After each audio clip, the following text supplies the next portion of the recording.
Тоа беше изјавата на селекторот Игор Ангеловски, а со нас во студиото е селекторот на младата фудбалска репрезентација Благоје Милевски. 8 фудбалери од младиот состав од репрезентацијата до U21 година, значи ќе одат прекомандувани, ќе бидат практично во сениорската репрезентација. Нашата млада репрезентација набрзо ја очекува надпревар со Украина во евроквалификациите, еден доста важен надпревар. Благоје, добро вечер, добре дојде во студиото на телевизија Нова. Добро вечер. Како што најавив, со Украина играме набрзо на 27 мај, ако не се лажам. Важен надпревар, Украина е доле на табелата предпоследна, но тоа не значи дека се слаби, напротив, тие имаат еден силен состав. Што се однесува до Украина, не треба да се трошат зборови за нив. Сите знаеме дека во последните години се едни од водечките репрезентации во Европа. Самото место што го заземаат 11-то, мислам, на рейтинг листата на УЕФА само по себе доволно говори дека се работи за еден сериозен, силен противник, составен од играчи кои играат претежно во домашните клубови, Динамо Киев, Шахтјор, Днипро, Ворскла, Черноморец и по составот што се поканети сега, двајца нови имаат, мислам, од Шпанија. Така да ќе имаме стварно сериозен противник. Мислам дека на почеток на овие квалификации важеше за еден од фаворитите во нашата група и не треба да не залажува местото кое го заземаат во моментот во нашата група, затоа што тоа не е одраз на силината на нашиот следен противник, што и се покажа на првиот надпревар во Скопје, каде што видовте и самите дека се и одигравме еден сосема изравнет надпревар. Да, го добивме во последната минута од надпреварот, но има и они своји шанси, не ги искористија и надпреварот заврши така како што заврши. Значи, ќе треба стварно максимална ангажираност од сите што ќе настапат на тој надпревар, ако сакаме да дојдеме до поволен резултат. Украина има само една победа на 5 надпревари. Македонија е напред на табелата по 6 меча, 2 победи, 2 нерешени, 2 порази, меѓутоа еден пораз, извинувам. Играме одлично, кон нас гледаат со и тоа каков респект. Дали е тоа сега добра страна или можеби пак хендикеп за младата репрезентација, бидејќи пред квалификациите, пред почетокот на овие квалификации, многумина не сметаа за така сериозен противник?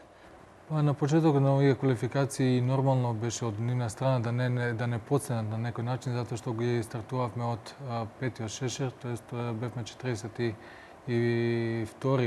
на рейтинг листата на УЕФА и е нормално да те подценат. Но настапите на U21 во овие квалификации покажаа дека имаме квалитетни играчи, имаме потенцијал.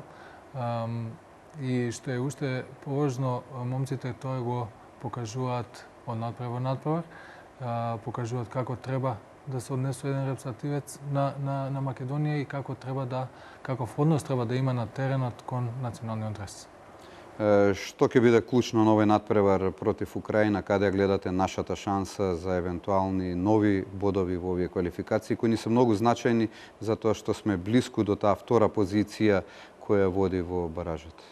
Не можам да кажам што ќе биде клучно, можам само да гарантирам дека секој од момците што ќе настапи на надпреварот ќе оддаде својот максимум, ќе биде дисциплиниран во извршувањето на дадените задачи, како и до сега, што се покажува од надпревар дека тактички и што се однесува до таа дисциплина во игра имаме напредок, земено во однос на првиот надпревар со Исланд, како течат квалификациите, ние играме се позрело и тоа ме радува. Значи, момците се надградуваат самите себе си и како потврда доаѓа и овој позив сега за 8 играчи кои...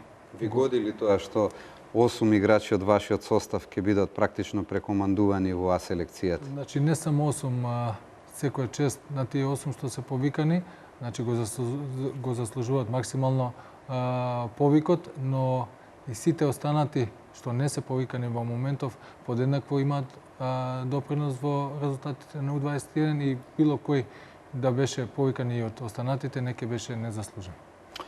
Милевски, вечерва е вечер и на фудбал, финале во Европа Лигата. Ќе го искористам твоето присуство овде за една твоја прогноза, Севиља Ливерпул. Како гледаш ти на ова финале?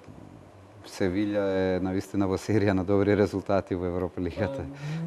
Вообичаено никогаш не давам прогнози, него може да се надевам дека ќе гледаме еден интересен и квалитетен фудбалски натпревар. Без се работи за екипи кои со својот квалитет заслужено дојдоа до ова финале. Севиља веќе 2 години поред го освојува, значи има прилика за хетрик. Ливерпул, да, три пати мислам го има освојувано до сега. Клоп нема титула и мислам дека ќе гледам интересен натпревар. Милевски, благодарам за гостувањето во студиото на телевизија Нова. Се надевам на успех против репрезентацијата на Украина, на нова радост за нашите фудбалски надежи, ги нарекуваме надежи, меѓутоа тоа се репрезентативци кои чукаат и на вратата на А селекцијата. Благодарам и на вас. Во продолжение ние ќе го погледнеме прилогот за вечерашното финале во Европа Лигата Севиља Ливерпул. Ливерпул и Севиља вечерва ќе се борат за тронот во Лигата на Европа. Шпанскиот тим, кој